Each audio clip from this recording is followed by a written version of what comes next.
Well, I want future generations to remember what happened during the Holocaust and don't make the same mistakes again.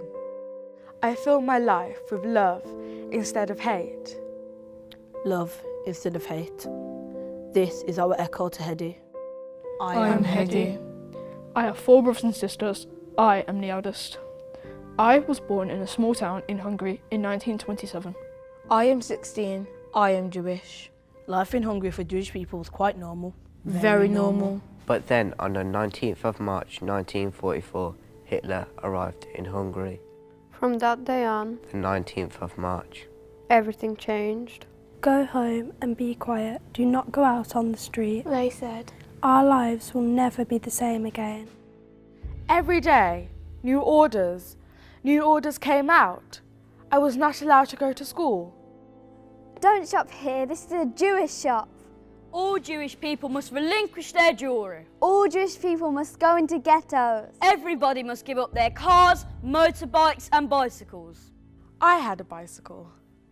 I loved my bicycle. I went everywhere on my bicycle. I loved it so much. I could even ride with my hands off. Look, no hands. And I was heartbroken when I had to part from my bicycle. And then I saw it in the courtyard of the synagogue, hundreds and hundreds of bicycles on top of each other. And I was very upset. My mother, full of life, full of vitality. She loved music. She was very frightened about what will happen to her family. To her children. She bought Christian identity papers for me. And gave me a new name, Bolishka Kovacs. Not Hedi Fisher. She found another family that would take me in. Another family in another town. They didn't know I was Jewish. She put me on the train. My mother said to me when she put me on the train, "We'll meet each other when this is all over, darling." And she gave me a hug and kiss, and that the last time I saw her at the train station.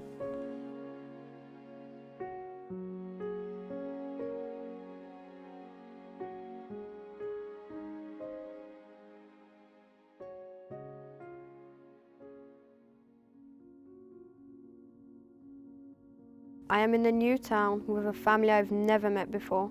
Borushka Kovacs now, not Hedi Fisher.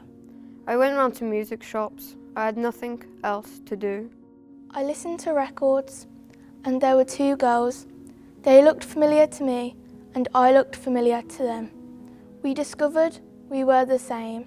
Hiding, hiding, hiding. The next day, they took us. They took us to the train station. Each train already waiting. Each wagon. Each cattle wagon. Had 80 Jews on it. 80 people, all ages. It was the hottest summer in Hungary. No food or drink or water. And it took 5 days and 5 nights. And I was dying for those 5 days and 5 nights. And I said goodbye to my family. And I was praying and I was crying. But I've made a friend, Alice. Please don't cry. I'll be your older sister, and you can be my younger sister. My friend, Alice. We arrived in Austria. We were pushed out. Thrown onto the grass like animals. I instantly smelled grass. The smell. Grass. I must be alive. And they took us away, and they examined me, declared me fit for work. We were sent to a camp. A forced labour camp. They gave us very little to eat, just enough to survive. I was hungry every day for a year in this camp.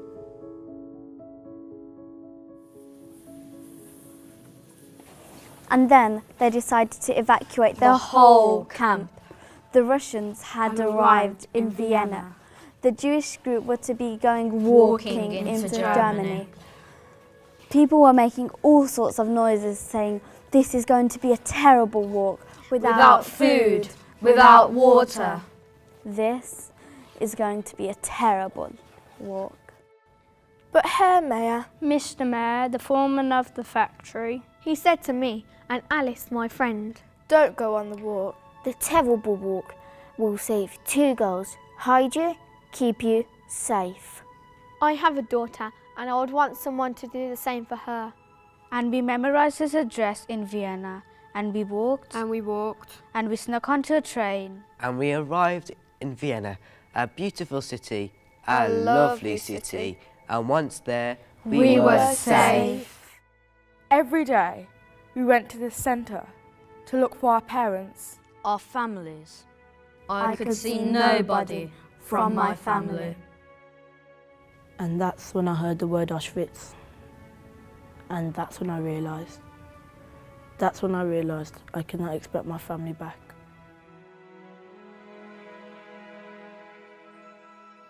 I fill my life with love instead of hate. Love instead of hate. This is our echo to Hedi. Fill your life with love instead of hate.